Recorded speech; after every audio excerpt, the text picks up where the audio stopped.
Sebuah karya terbaik dari Eza Mintarja, kelanjutan dari kisah Pelangi di Langit Singasari yang telah kami tayangkan sebelumnya. Kisah kolosal bernuansa sejarah dan fiksi di kehidupan tanah Jawa dengan judul Bara di Atas Singgasana. Pada kesempatan yang sangat baik ini, kita masuk pada bagian yang pertama dengan episode Putra Mahkota. Sahabat Permata TV yang tercinta, saat ini kita sampai pada seri yang ke-23. Selamat menikmati.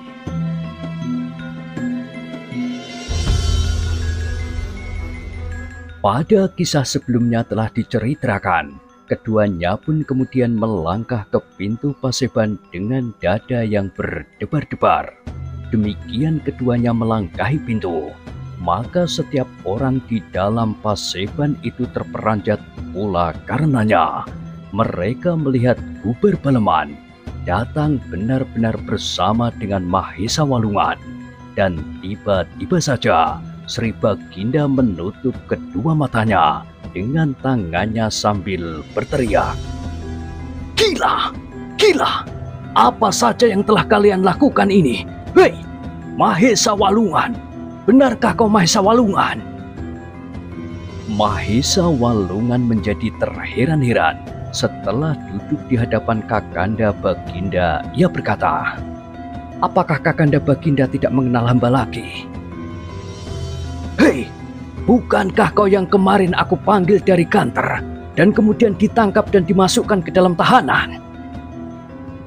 "Hamba baru datang dari perbatasan Kakanda Baginda, baru saja bersama Kakang Guber Baleman." "Gila! Gila! Apakah aku memang sudah gila?" Tiba-tiba Sri Baginda berdiri sambil berteriak, "Ambillah orang yang kemarin dimasukkan ke dalam tahanan itu. Apakah orang itu bukan Mahesa Walungan?" Beberapa orang menjadi termangu-mangu. "Cepat, suruhlah penjaga mengambil Mahesa Walungan yang kemarin dimasukkan ke dalam tahanan itu."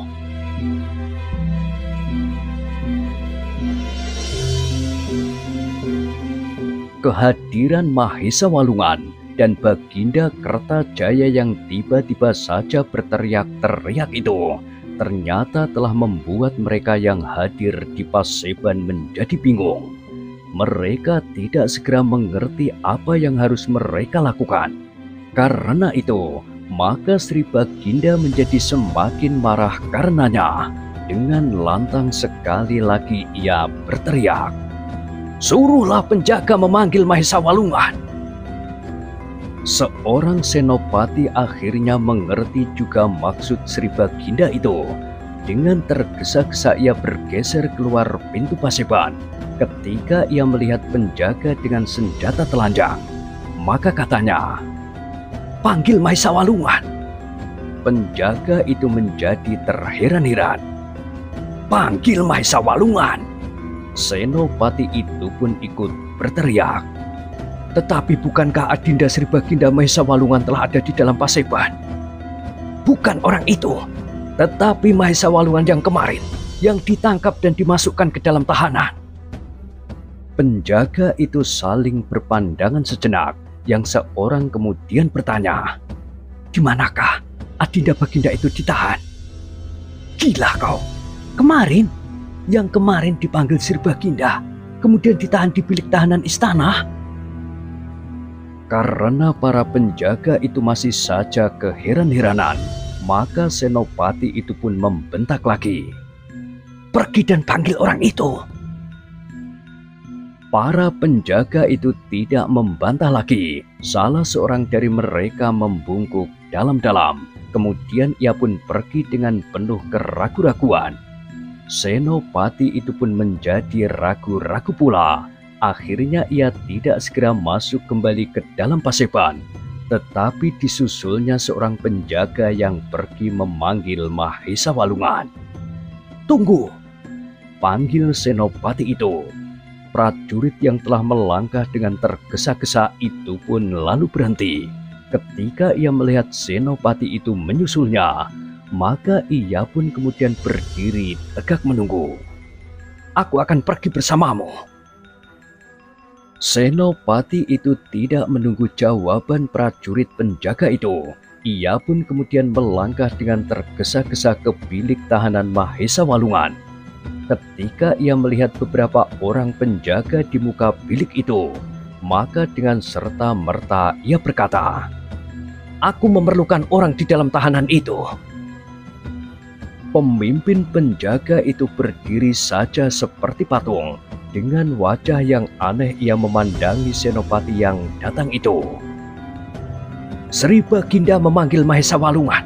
Keluarkan orang itu dan marilah kita bawa menghadap." "Tetapi," jawab pemimpin penjaga itu, "di sini tidak ada seorang pun. Tidak ada seorang tahanan di dalam bilik ini." "Gila! Mahesa Walungan! Kemarin Mahesa Walungan dimasukkan ke dalam bilik ini." Pemimpin penjaga itu menggeleng. "Sejak aku menerima penyerahan penjagaan semalam, aku tidak menerima penyerahan seorang tahanan pun." "Hei, jangan mengigau!" Senopati yang mendengar Sri Baginda berteriak-teriak itu pun berteriak pula, "Lihat di dalam bilik itu!" Pemimpin penjaga itu pun kemudian membuka pintu bilik tahanan yang sempit itu. Namun di dalam bilik itu tidak terdapat seorang pun. "Tidak ada seorang pun di dalam bilik ini," berkata pemimpin penjaga itu. "Tidak ada seorang tahanan yang ada di dalamnya, apalagi Adinda Sri Baginda Mahesa Walungan." Senopati itu mengerutkan keningnya ketika Mahesa Walungan menghadap di Paseban kemarin. Ia sendiri melihatnya, tetapi kini Mahesa Walungan itu datang bersama Kubar Baleman. Senopati itu menjadi bingung. "Pasti ada kecurangan." Tiba-tiba ia berteriak, "Kalian atau para penjaga sebelum kalian, aku akan pergi ke regol halaman dalam. Kalau para penjaga tidak melihat Mahesa Walungan datang bersama Menteri Kubar Baleman, maka kalianlah yang akan digantung di alun-alun besok. Tentu bukan kami, tetapi penjaga sebelum kami.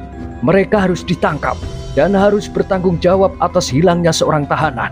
Apalagi kalau tahanan itu benar-benar Mahesa Walungan." Senopati itu tidak menjawab, tetapi dengan tergesa-gesa ia melangkah ke pintu gerbang halaman dalam Istana Kediri. Ketika ia melihat beberapa orang prajurit berdiri berjajar di regol halaman, maka ia berkata di dalam hatinya, "Mereka tidak akan dapat ditipu. Mereka memang mendapat tugas untuk menutup regol itu dengan ujung-ujung senjata, agar Menteri Kubar Baleman tidak dapat melepaskan diri meskipun ia membawa beberapa orang pengawal." Dengan nafas yang semakin memburu, Senopati yang diikuti oleh seorang prajurit itu pun segera sampai di regol halaman dalam. Dengan serta-merta ia bertanya, "Apakah kalian melihat Menteri Kubar Baleman masuk bersama dengan beberapa orang pengawal?" Seorang prajurit menganggukkan kepalanya dalam-dalam sambil menjawab, "Ya, kami melihat Menteri Kubar Baleman memasuki regol ini langsung menghadap Sri Baginda di Paseban." "Apakah ia datang seorang diri?" "Tidak, Menteri Kubar Baleman datang bersama beberapa orang pengawalnya yang kini ada di luar Paseban di bawah pengawasan para prajurit pengawal." Senopati itu mengangguk-anggukkan kepalanya. "Siapa saja yang ada di antara mereka?" "Tidak ada orang lain kecuali Menteri Kubar Baleman dan Adinda Sri Baginda Mahesa Walungan." "Hei!" Senopati itu terkejut. "Jadi Menteri Kubar Baleman datang bersama Adinda Sri Baginda Mahesa Walungan?" "Iya, keduanya memasuki regol ini, kemudian memenuhi perintah yang kami terima. Kami telah menutup regol ini dengan penjagaan yang kuat. Bukankah demikian?" Senopati itu menjadi semakin bingung. Apakah ia sudah menjadi linglung pula, seperti juga Sri Baginda? Tetapi apakah semua orang yang menyaksikan penangkapan Mahesa Walungan kemarin sudah menjadi gila semua, sehingga mereka tidak mengerti apa yang sebenarnya sudah terjadi? Dengan ragu-ragu, ditatapnya wajah-wajah prajurit yang sedang bertugas itu. Tetapi dalam kerembangan malam, ia tidak melihat sesuatu yang dapat menumbuhkan kecurigaannya selain keterangan mereka tentang Mahesa Walungan itu. Aku, Sri Baginda dan para menteri, atau prajurit-prajurit inilah yang sudah menjadi gila, atau seluruh Kediri sudah menjadi gila, karena Tumapel yang memberontak itu tidak juga segera dapat diselesaikan, katanya di dalam hati. Senopati itu kemudian tidak dapat berbuat lain daripada kembali untuk menghadap Sri Baginda dan mengatakan apa yang telah dilihatnya. Namun dalam saat-saat itu, Kubar Baleman telah sempat bertanya, "Sri Baginda, apakah yang Tuan kehendaki dari hamba berdua, sehingga hamba berdua harus menghadap di saat-saat perbatasan sedang dalam puncak kegelisahan? Pasukan Singasari telah benar-benar siap di perbatasan. Setiap saat pasukan itu dapat mengalir seperti banjir memasuki telatah Kediri." "Bohong!" teriak Sri Baginda. "Betapapun besarnya pasukan Tumapel, namun Kediri adalah negara yang besar, jauh lebih besar dari Tumapel yang selama ini tunduk di bawah pemerintahan Kediri." "Benar, tuanku. Namun apabila kita yang besar ini tidak berbuat apa-apa, maka akan datang saatnya kita menyesal kelak." "Diam! Diam kau pengecut!" teriak Sri Baginda. "Aku sudah memerintahkan Bujang Warit untuk mengatasi keadaan, termasuk pasukanmu dan Mahesa Walungan yang akan memberontak terhadap kekuasaanku."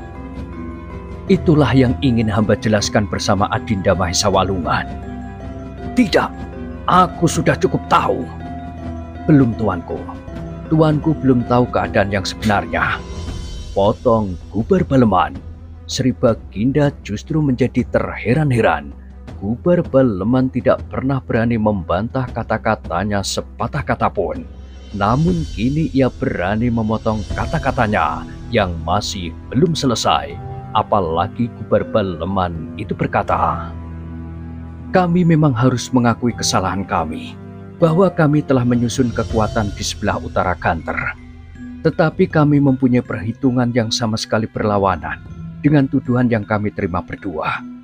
Kalau kami ingin melawan kekuasaan Sri Baginda atas Kediri, maka kami tidak akan sebodoh itu dengan menyusun kekuatan di luar kota Kediri dalam waktu yang berlama-lama. Demikian pasukan itu tersusun, kami akan langsung melakukan perlawanan sebelum usaha kami itu tercium oleh kalangan lain. Tetapi kami memang tidak berniat demikian. Kami menunggu banjir bandang yang akan melanda Kediri. Itu adalah suatu pengabdian yang ikhlas, meskipun kami akan dianggap bersalah. Kami telah melampaui tugas yang Tuanku berikan kepada kami, semata-mata karena kecintaan kami kepada Kediri dan kesetiaan kami kepada kekuasaan Sri Baginda di Kediri. Sebab tanpa Kediri, Tuanku tidak akan berarti apa-apa lagi." "Cukup! Cukup!" teriak Kertajaya. Namun kemudian mulutnya serasa terbungkam. Meskipun bibirnya bergetar, tetapi ia tidak mengucapkan sepatah kata pun juga. "Tuanku," Kubar Baleman masih berkata terus, "menurut penilaian kami, pasti ada satu atau dua orang yang telah berbuat kesalahan di dalam istana ini sepeninggal kami. Kami tidak tahu apa yang telah dilakukan oleh Bujang Warit, senopati yang masih muda itu, sehingga Sri Baginda begitu percaya kepadanya untuk mengatasi keadaan Kediri yang sedang kemelut ini. Apakah itu bukan berarti suatu kemunduran bagi kekuatan Kediri?"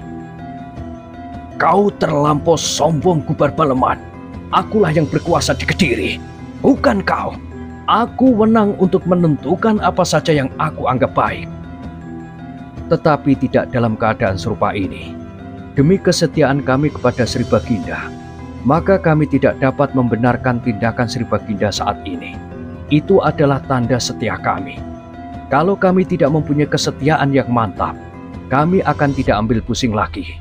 Kami tidak akan memusatkan pasukan di sebelah utara Ganter, karena kami masih mempunyai kesanggupan untuk melarikan diri. Lebih tepat, dengan perlindungan pasukan kami dari setiap orang di Kediri ini. Gila! Kau sudah gila, Gubar Baleman. Apakah kau tidak sadar bahwa aku akan dapat menjatuhkan hukuman kisos kepadamu pada saat ini juga? Kalau itu yang paling baik bagi Sri Baginda, aku tidak ingkar. Tetapi aku sudah berbuat sesuatu untuk Kediri, untuk kelangsungan kekuasaan Sri Baginda. Tiba-tiba Sri Baginda Kertajaya terdiam. Sejenak ia menatap wajah Gubar Baleman tajam-tajam. Kemudian dipandanginya kepala Mahesa Walungan yang tunduk. Tiba-tiba saja Sri Baginda berpaling kepada kedua penasehatnya sambil bertanya, "Hei, bagaimana pertimbanganmu? Bukankah kau yakin bahwa Pujang Warit mengatakan yang sebenarnya?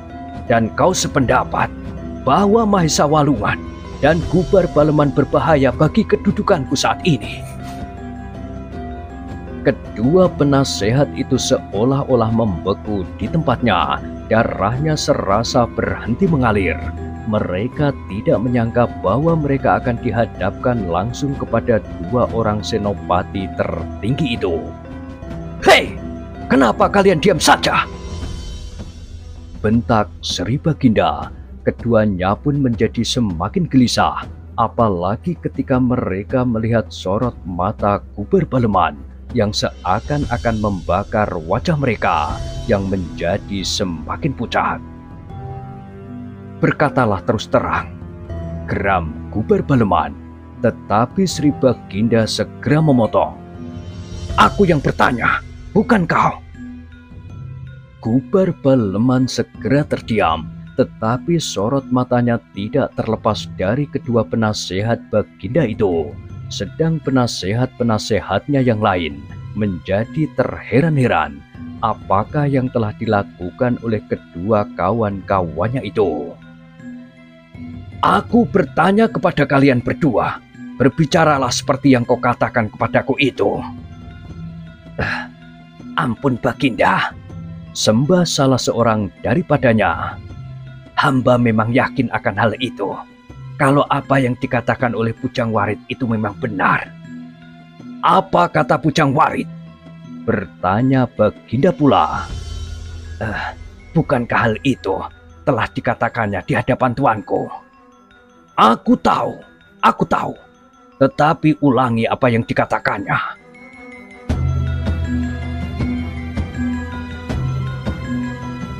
Kedua orang itu menjadi semakin berdebar-debar. Sekilas disambarnya wajah Gubar Baleman, tetapi segera ia melemparkan tatapan matanya itu, menghindari sorot mata menteri yang sedang menahan kemarahan di dadanya itu. "Apa kata Pujang Warit?" Sri Baginda berteriak panjang sekali.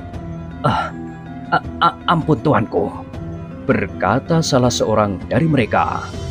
"Menurut Pujang Warit yang dikatakannya kepada tuanku, bahwa Adinda Sri Baginda mengadakan pemusatan pasukan di sebelah utara Ganter.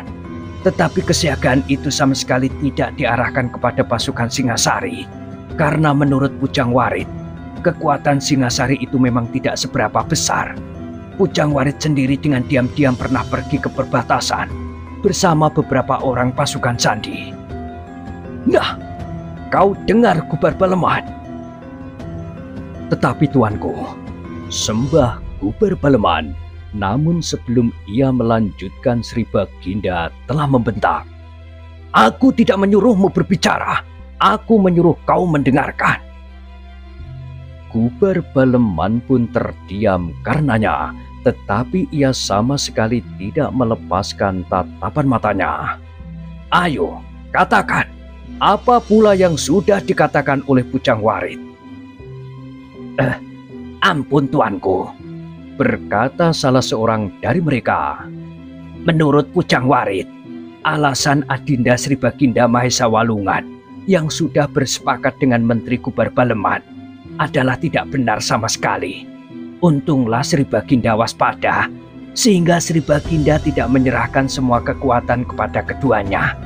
Namun demikian, mereka telah mencoba menyusun kekuatan atas pengaruh mereka sendiri di sebelah utara Ganter.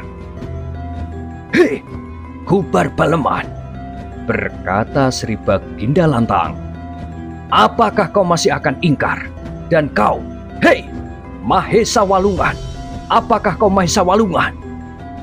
"Ya Kakanda Baginda, hamba adalah Mahesa Walungan." Sri Baginda mengerutkan keningnya, lalu tiba-tiba ia berteriak, "Hei, di mana senopati yang memanggil Mahesa Walungan itu?"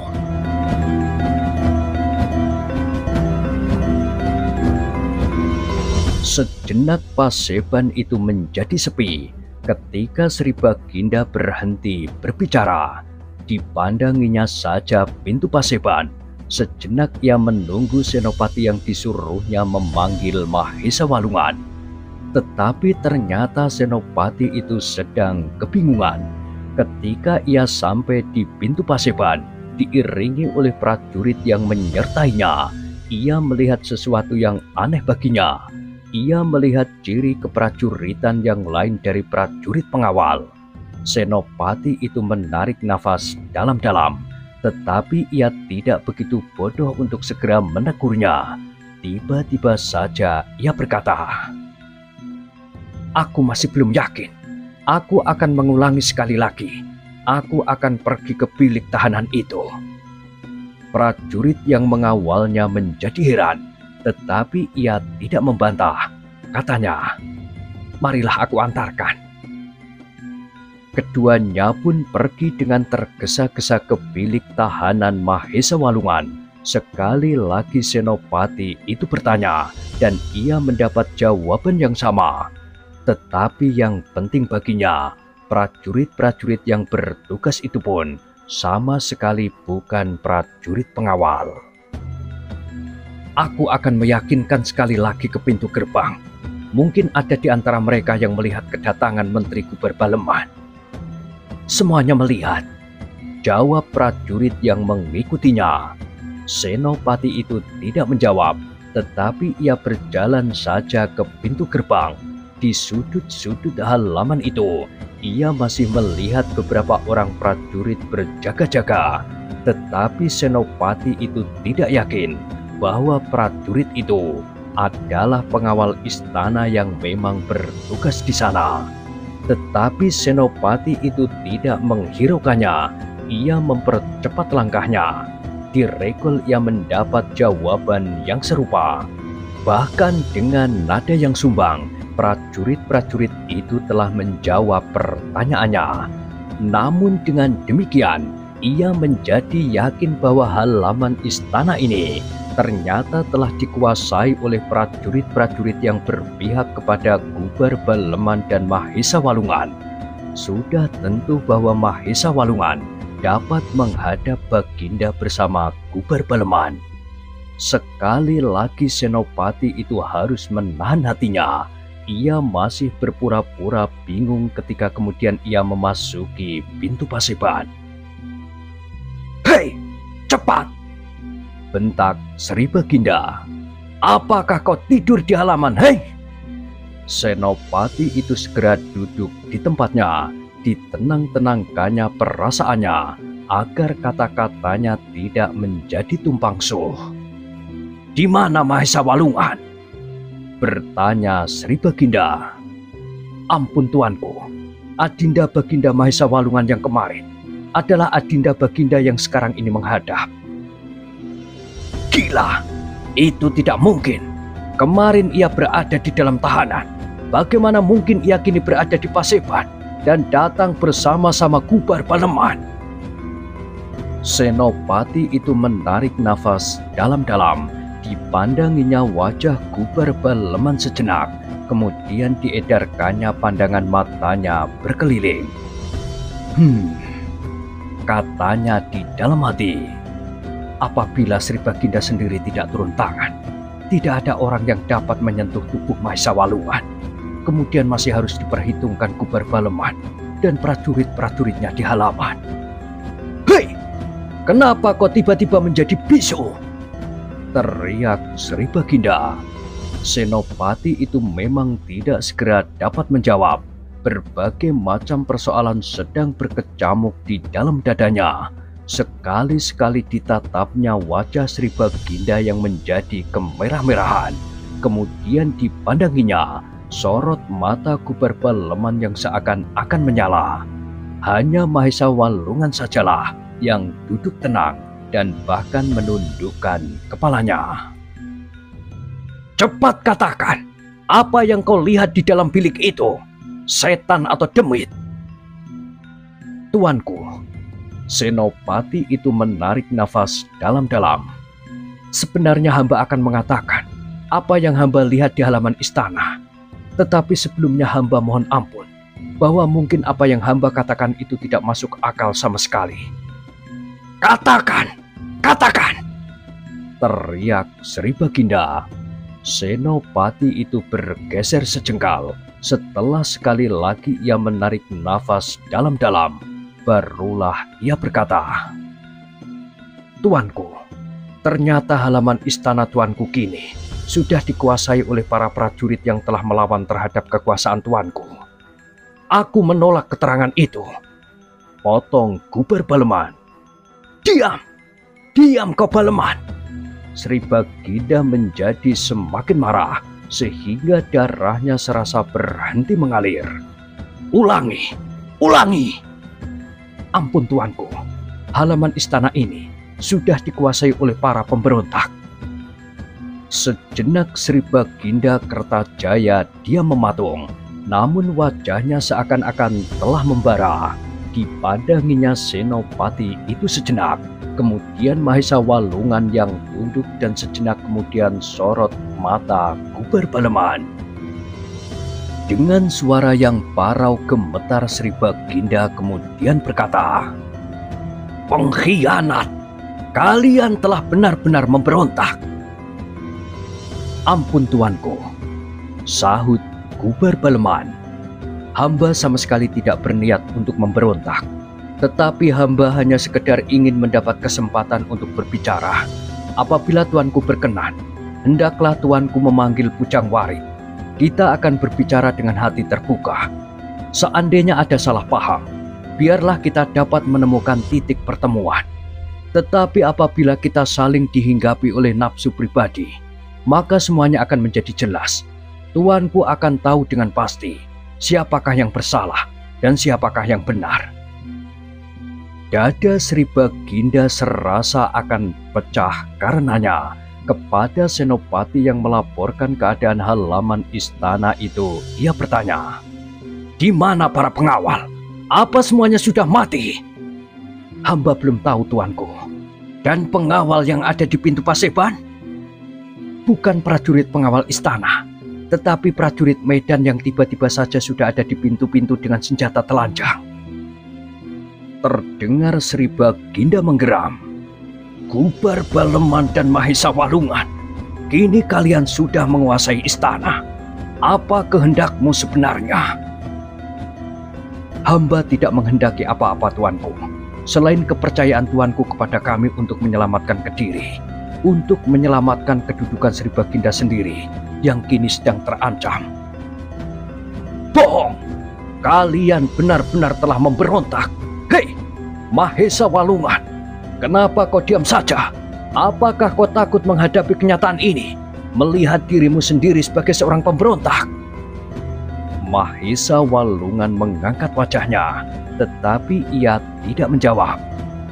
Nah, apakah kau menghendaki agar aku menyerahkan tahta sekarang ini setelah kau mengepung istana selagi diadakan Paseban darurat kali ini? Terdengar suara Mahesa Walungan lambat. Tidak, Kakanda Baginda. Lalu apa maumu? Apa maumu, hei? Ampun tuanku. Gubar Balemanlah yang menjawab. Kalau hamba tidak berbuat serupa ini, hamba tidak akan mendapat kesempatan sama sekali untuk berbicara. karena hamba akan segera ditangkap dan dimasukkan ke dalam bilik yang gelap dan sempit tanpa kesalahan. Justru karena hamba bertekad untuk mempertahankan Kediri, tetapi sekarang hamba dapat mengatakan isi hati hamba. Dan sekali lagi hamba mohon agar Bujang Warit dipanggil menghadap, dan kedua penasihat Baginda itu pun agar tetap tinggal di Paseban. Keringat dingin telah mengaliri seluruh tubuh kedua penasehat itu. Mereka tidak menyangka bahwa Gubar Baleman akan berani melakukan perlawanan langsung, justru di hadapan Sri Baginda sendiri. Tetapi aku dapat menggantung kalian sekarang juga. Apakah itu kau sadari, Gubar Baleman? Itulah sebabnya hamba telah menyingkirkan para prajurit yang mungkin akan melaksanakan perintah Sri Baginda itu. Pengkhianat! Pengkhianat! Hamba telah mencoba berbuat sebaik-baiknya buat Kediri dan buat tuanku. Hamba mohon tuanku sudi memanggil senopati muda itu agar semuanya menjadi jelas. Sri Baginda tidak segera menjawab. Dilemparkannya tatapan matanya menembus pintu Paseban yang tidak tertutup rapat. Tampaklah cahaya yang kekuning-kuningan di halaman itu. Ternyata bahwa pagi hari telah tiba.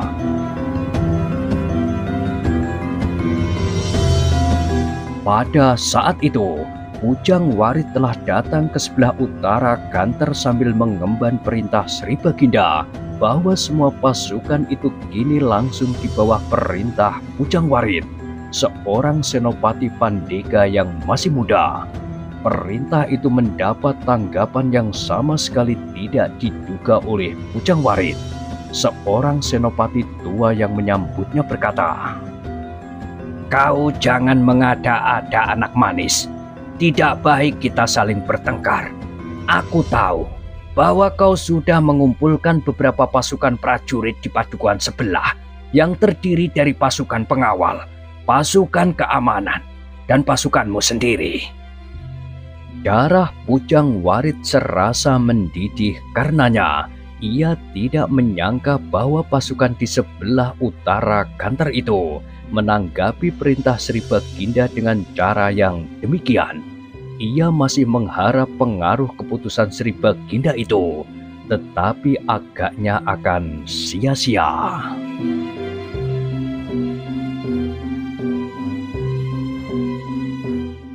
Nah, bagaimanakah kisah selanjutnya? Silahkan ikuti terus. Kisah Bara di Atas Singgasana pada kesempatan berikutnya. Sampai jumpa.